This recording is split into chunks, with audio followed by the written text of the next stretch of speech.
Hi everyone, my name is Andrea Pearson and I'm author of the book The Key of Kilenya. I want to talk about cleaning up your manuscript. This is one of my most favorite topics to talk about because I had a huge problem with what we're going to talk about until I found out I didn't have to do that. First off, there are several words that a lot of beginner writers use quite repetitively.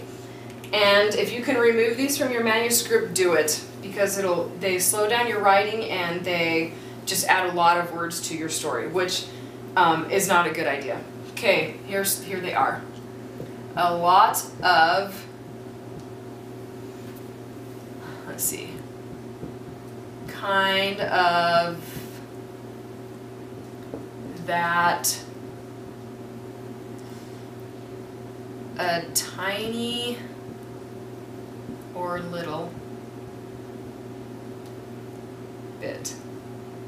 Okay, so for example, a tiny or little bit, like Jacob was feeling a little bit sad. Jacob was feeling a little bit happy. He was feeling a little bit anxious. You get rid of those three words, and your manuscript will be a lot more concise, because it just needs to say Jacob was sad, or Jacob felt sad, or Jacob was angry. It doesn't need to say Jacob was a little bit angry. I'm trying to think of some sentences where it's not necessary.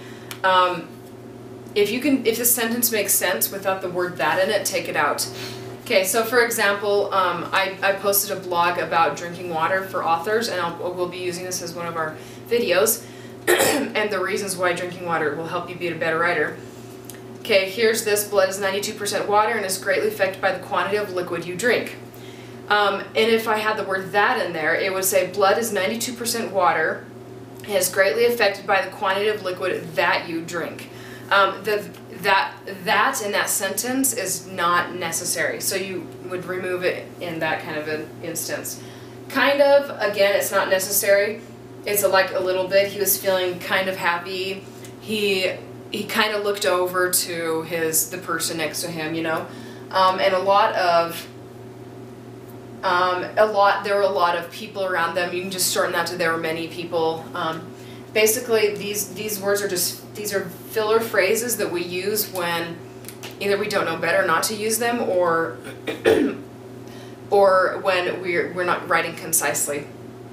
Okay, now when it comes to making a story shorter, sometimes that's necessary and sometimes it's not.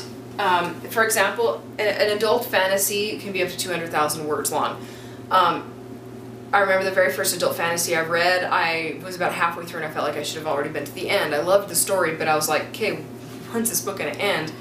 A young adult fantasy can be anywhere from 6,000 to 110,000 words long.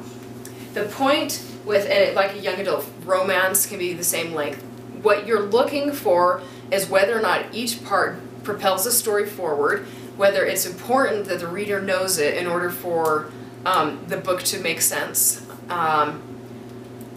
and whether or not it's detracting or not from the story. For example, if you have a story, well, in book one of my series, I have the McCullough history, and I used to have it in chapter 8, and I realized it's not that necessary for Jacob to know everything about the McCulloughs. It's a great history, and he will need to know it by the end of book 6, but he does not need to know it right now. And so I've taken it out, and I'll be putting it either in book 2 or book 3. Anyway, so if you need your book to be longer and you want to keep all those filler words in, don't do that. Find another scene to put in. Make it so that things are happening that will propel the story forward, and make it so it's a satisfactory length for your readers. Anyway, so that's what we've got for today. Thank you.